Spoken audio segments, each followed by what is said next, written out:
So tell me a little about your wildflower journey. How did you all find wildflower and what inspired you to want to open a wildflower school? Well, I think that Caitlin and I have always been big picture, big dreamers. Many years ago, we were at the Montessori for Social Justice conference, and we were sitting at a table talking about our experience working together and sort of brainstorming some future plans. So it's always been in the back of our minds. And then Caitlin and I had the opportunity to present at the American Montessori Society's national conference. Was that 2 years ago? 2 years ago in Yes. Boston.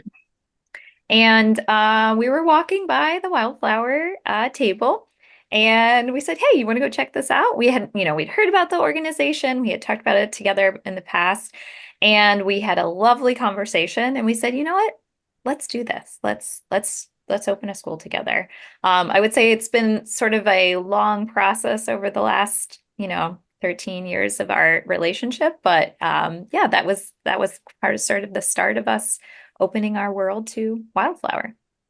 And what appealed to you about wildflower? Like why wildflower when like you two are entrepreneurial, you could start your own school and I think, easily. But why wildflower? What inspired you to do it? I think the biggest draw for us was that we could be administrators and educators.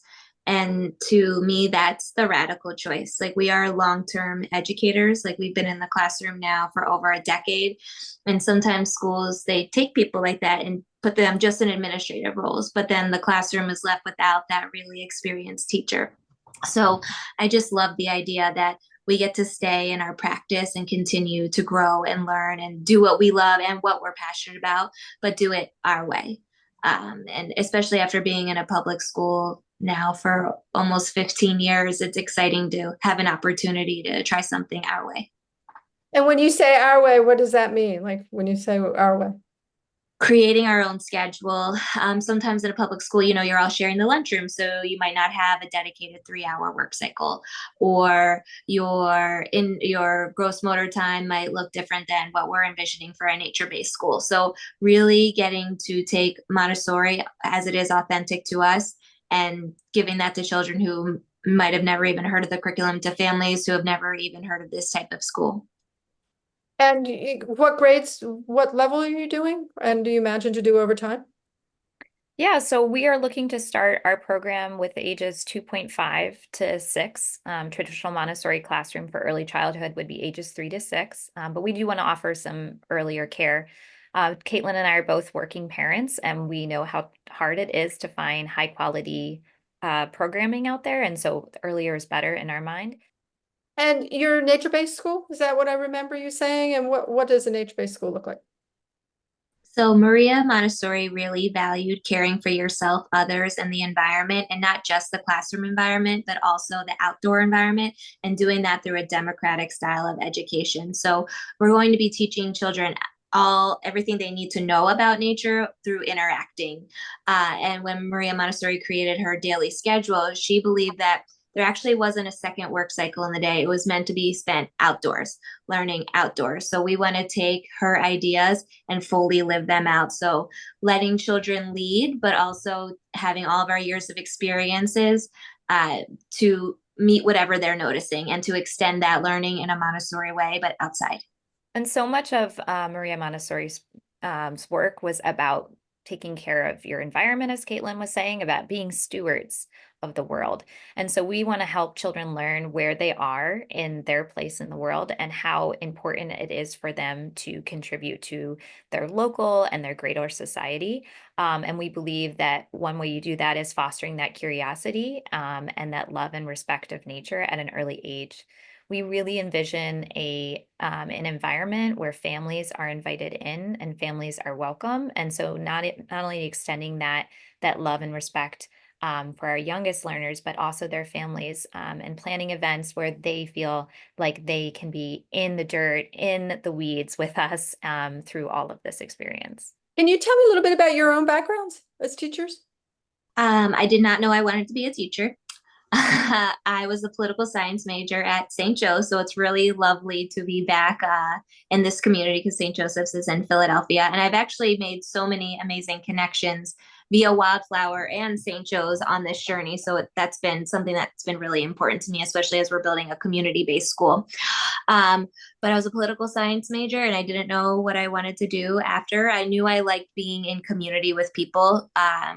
So I decided to become a teacher, and I went an alternative route at first. And then I realized I wasn't really a great teacher. So I went back to graduate school, where I met Alli in Chicago at University of Chicago. And we joined the urban teacher education program, and it completely changed my life and how I view myself in relation to others and children. And while I was in the program and in my residency year, our mentor took Alli and I to a Montessori school, a public charter Montessori school. And I had never seen learning like this happen. And she just said that I think you would be a really good fit for this type of school. So I ended up applying. I really knew nothing about Montessori, went to the quick 6-week training, which actually took like 3 years and was just as hard as graduate school. And I've never looked back, because Montessori truly changed my life. It's changed my children's lives, even my husband, who's an educator as well. We've really just taken her values and principles and apply them to our own life. And I'm so excited to continue to do that as an educator. I would say similarly, I did not think I was going to be a teacher. My mother was a teacher, and I saw how hard it was. And I said, you know what, that is not the route I want to take. I went to school. I'd always been interested in design. And so I thought that I would go off and study design. And I went to an art school. And while I was there, I had been doing a lot of work and volunteer work in the local community, in some of the neighborhood schools and charter schools, and really felt that I fell in love with it, switched majors. We didn't have education program, but I studied communications and science and disorders, so speech language pathology and audiology. And I loved watching and learning from children. We spent hours in the clinic observing children in ways that are so aligned to the work of Montessori that I had no idea existed. As Caitlin mentioned, we ended up at grad school together. By route, after college, I went and I worked as an assistant teacher in a school in Philadelphia, and I loved the work that the teachers were doing there, and I loved working with young children and learning from them. However, I realized that, as Caitlin mentioned, I didn't have any skills. I did not know what to do. I needed more training, and that's where I went back to graduate school. Caitlin did our journey together for many years in education, and then we ended up in the public Montessori sector, where I started off as an early childhood teacher, and then went to a new school, and there was no opening in early childhood, so I went back to be trained in lower elementary and became a lower elementary teacher, and have been doing that ever since. So you both talked about how Montessori is so inspiring to you, and you're having a nature-based school. How do those two things come together? Where's the intersection of that? And can you just describe where they complement each other? I would say there are so many crossovers. But the biggest one, actually, I just wrote a blog post about this, is observation. So as educators, we sit back, we observe the children and the environment, and that guides our practice. We want to give that same skill to children. We want them to be observing in nature. What do they notice? How can they attend to that? What can they change about the environment? What can they do to improve? So I feel like Montessori's education, like every lesson has a purpose, and there's always a control of error. So like the lessons that we are instilling in children, they're tying all back to nature-based learning, and how we can, it's a cycle, how we can help ourselves, how we can help others, and how we can help our environment. So I truly, at the core, I believe that Montessori is nature-based education wherever you are. And that's another big piece for us, because we're opening in Philadelphia, where if you walk around there, there isn't always access to nature, which we'll probably talk about later on in our interview. But that piece is so important, because everybody deserves to interact every day with nature, whether you're on the concrete looking at the little grass sprouting out, or you're outside observing the clouds and the patterns that they're making. So I think the crossover is really strong. Do you want to add anything, Alli? Yeah, I was going to say, so much of Maria's work was about the role of interdependency. And so we want to help our children understand their role in the universe. We give them the universe. We teach them about all of the environment, whether that's the local ecology. We're spending time talking to them about the mammals, about the birds. We're talking to them about the weather system. We're talking to them about the geology of this urban environment, but also how that relates to places so far away from Philadelphia. And that gives them a greater understanding of their purpose in life. We think now more than ever is so important that we educate young children about sustainable practices. And we hope that and envision Mountain Laurel to be a place that practices what it preaches and puts all of that out into the world. So you said you talked a little bit about access and access for all. Caitlin, you said you might want to talk more about that. Do you want to share what your vision is for your school so that it is an equitable school and has access for everyone?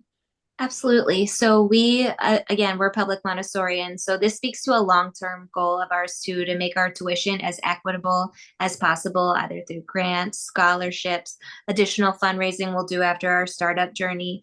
But we'll be using a tiered tuition model, and we'll be accepting the ERLC subsidy for families so that they can access our curriculum, our program, at a rate that works for them. And also, this money is very personal, and a lot of emotions can get wrapped up in finances. So we really want to build that partnership with families where we can have an honest conversation with each other and support them and figure out what makes sense for them. But we got to keep our doors open, obviously. So we really want to make sure that it's a fair tuition that meets the needs of that family.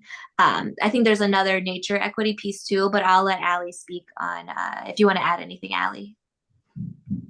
Yeah, I mean, we are looking to create a cooperative model where families are invited in to support our school, donating time, resources, and we believe that in that process, we're building more partnerships with members of the community, with families, and hoping to build a pipeline for our school where we're working with families that are interested in education, maybe inviting families to be family members that are interested in learning more to be trained in Montessori education. We are looking to diversify our school. Right now, we have 2 white women that are working in our school. We want to be a diverse school that is diverse racially, culturally, socially, economically, and we want to make sure that our community is represented. So our goal is to expand our leadership in the future so that we are not the sole spokespeople for our organization. And so that's another way we're looking to expand our equity values as well. So what advice would you have for others who want to open a school? Caitlin and I were talking about this earlier. I think it's a lot of hard work. But something that I have felt so grateful for is the relationship that I have with my partner. Finding someone that has the shared interest, the shared values, the shared philosophy, experiences, but also someone that's going to challenge and complement you.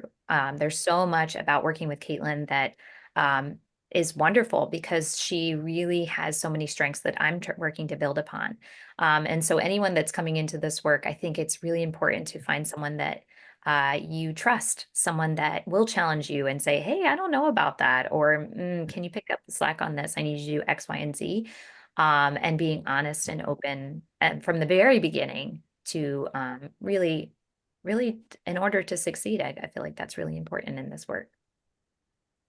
Yeah, I definitely agree. I feel like we lucked out with this relationship that we have, and so much of the work is easier because there is that underlying trust. Like if Alli misses something or I miss something, we just have that basis of understanding, like it wasn't on purpose, or I know that they'll get to it. So I feel like that takes away a lot of the stress because working with adults can be really challenging, but I'm so grateful to have a partner who is open with me, honest with me, tells me what I need to be doing, takes care of our social media for us because that's not my expertise. So really knowing who you are in relationship to whoever you're working with is so important, like Alli said. And other advice, like when we were talking before, every week we have a weekly check-in just about like whether we work together, so it does help, but we actually do it on Sundays. So every Sunday, just about, we meet for an hour, we make sure our kids are resting or cared for, and we meet and we give each other a target to-do list. Like, okay, you're going to reach out to this person, you're going to do this. And it kind of helps make the process not feel so overwhelming. Like, I can do these tasks this week, because we like to take on probably too many things as individuals. That's just always been our personality. We've worked together forever, and just Alli has her national board certification. We both have master degrees. She's working on a second master's. Like, we're both in coursework right now. So learning how to manage all of those pieces, it's really helpful to just have like a quick check-in so we can feel accomplished with this work too. And can you talk a little bit about the Wildflower journey? How does Wildflower support your work and help you make this school come a reality? It is amazing. I every time I talk about Wildflower, and even in the beginning when we first started this work, Caitlin and I would have a conversation with someone from Wildflower, or we would go to an event, or we talk to someone and we would say, is this a joke? This can't be true. Like, it's too good to be true. Everyone is so supportive and creative and mission driven, that this really challenging work, this concept of building a business, working full time, we both have young children. It's a lot, but we're constantly being supported by everyone. Sunny has been amazing. You've been amazing to us, and we feel so grateful for all of the support that we've gotten. And not just support, not just someone to be a cheerleader, but someone also there that is challenging us and saying, hey, have you thought about it this way? Really challenging us, again, as two white women, to really consider our identity in this work, and ensure that the work that we're doing, the practice that we're doing, is aligned to the principles of Wildflower, which, again, is another reason we wanted to be a part of this organization. Yeah, we constantly are like, pinch me, like, this can't be real. We've worked in startup environments before that have been very taxing and stressful and hard. And I think it kind of broke down to leadership. And I feel like Wildflower has been modeling such excellent distributed leadership that it's inspiring. And because we feel so inspired and excited, we want to help others. And I think that's what's special about Wildflower. They support other schools so well that everyone wants to give back. So it just creates a cycle where everyone wants to be helpful because they benefited from that help as well. So we're excited to help whoever next is coming up in the pipeline. Who are your biggest supporters? Well, our partners, definitely. We are blessed to have partners who are able to watch our children and pursue these dreams we have. We could not do it without extra help of childcare. So we understand that that's a privilege that we have in of itself. Definitely, like we just mentioned, everybody at Wildflower has been wonderful. Sunny, Maggie, anybody and our hub, oh my gosh, we send out a question and it gets answered so quickly by the schools in our community. So like, huge shout out to Clover, Hyacinth, Ponciana, Spice Bush. They have all been so helpful in this journey. And our board member, who is our current principal, Bosede Bada, she has been super supportive. She's losing 2 teachers, but she's still willing to be on board and help us build our school as well, because she understands our vision and our mission, and she's aligned with it too. So you have talked about being parents, working full time, being in graduate school, trying to open a school. How do you do it all? It is exhausting. It's exhausting, but also so exciting. I think that it takes a lot of work, right? I remember when Caitlin and I first started this journey, and when we were at the table in Boston, and we had asked someone, is this even possible for, at that point, I think we had both of us had like a 1.5-year-old and a 3 or 4-year-old. And there was someone there at the table, which I can't remember who it was at the time. And they were like, oh, I have a 2-year-old, you just make it work. And so you make it work. I mean, we're working full time, and like Caitlin said, both of us are really committed to our schools, and the local education community. So sometimes it means that we're taking meetings at 8 o'clock at night or 9 o'clock at night, or on Sundays, during nap time. It might mean that our children are sitting by us coloring. But we're really thinking about many things. One, we're thinking about our families and what's the best for them? How do we need to, pause and maybe have our partner pick up where we need a break? But also, I think the work is just so exciting. It's just so innovative that I'm constantly refreshed by it all and not bogged down. So I think that you just have to find the time. Yeah, and there's not enough time for everything. Like the work-life balance is a myth. Like, and also sharing a relationship with somebody, like in your own personal relationships, like it's never going to be 50-50. And I'm really trying to fight against grind culture because I feel like it's can be an ideal of white supremacy at times.